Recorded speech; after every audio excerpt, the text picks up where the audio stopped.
Good afternoon everyone, it's Sunday the 18th of August. Thought I'd do a very quick update on my plumbing. The NSA water filter that I had intended to fit there leaked, unfortunately. So did the other one. So out of the three I bought, ironically the one we've been using for the past year or so in the kitchen is working fine. But the other two, manufacturing faults perhaps, or maybe they've been dropped, but the plastic canisters actually leaked. Very, very slightly, but enough to say, sod it, not worth the risk. So that's gone, and instead I've now got an Osmo inline 15mm filter there. Much more discreet, obviously won't handle as much water, but that's going to be good for a year in this van, considering how much use it's going to get. It's the same sort of thing, it's a carbon filter with silver in it. It's not a bacterial filter, it's simply designed to remove chlorine, particles down to 5 microns. Much easier thing to fit, and it left me some space as well for when I come to run the gas in a few days' time.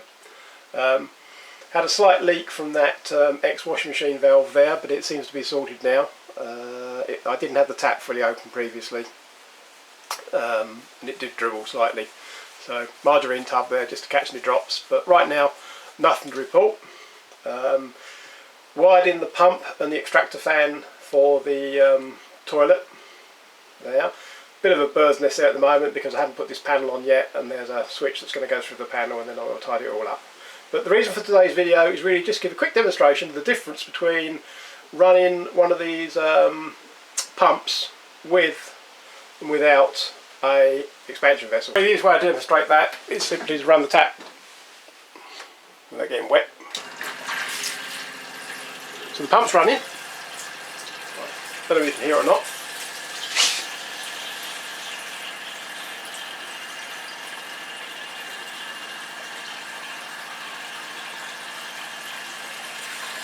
I'll turn the tap off.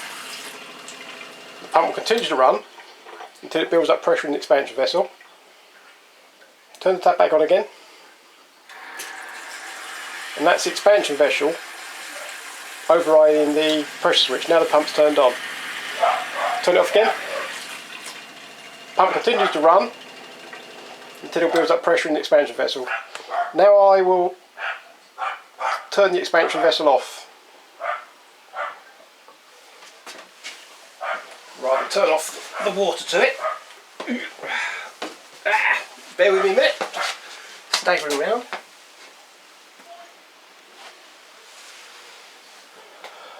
And now I'll run the tap again, and what you'll probably hear, or you should better hear, is the pump cycling.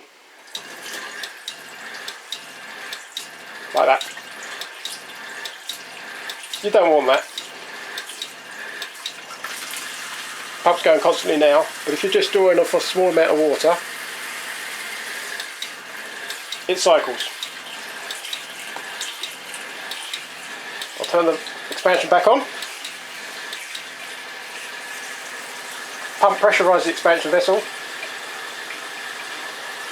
and the expansion vessel takes all the pulses out. In fact, the pump's just turned off now.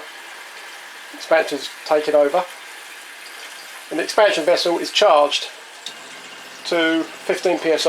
I'll turn the tap off. 1 bar. And that's pretty much what I determined would do in here. When it arrived, it was set at 4 bar. It's quite a lot of pressure. So yeah, that's simply what the expansion tank does. Very, very handy things.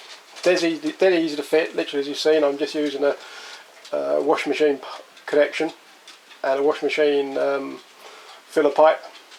The expansion vessel has got a rubber bladder in it. You don't want the type that are that don't have a bladder in, because obviously you're dealing with water you potentially are doing with drinking. There's a Schrader valve on the end of the expansion vessel, and you just pump it up to a specific pressure, and as I said, 1 bar is more than adequate. This is a 30 psi pump, so it's 2 bar. 15 psi is approximately 1 bar.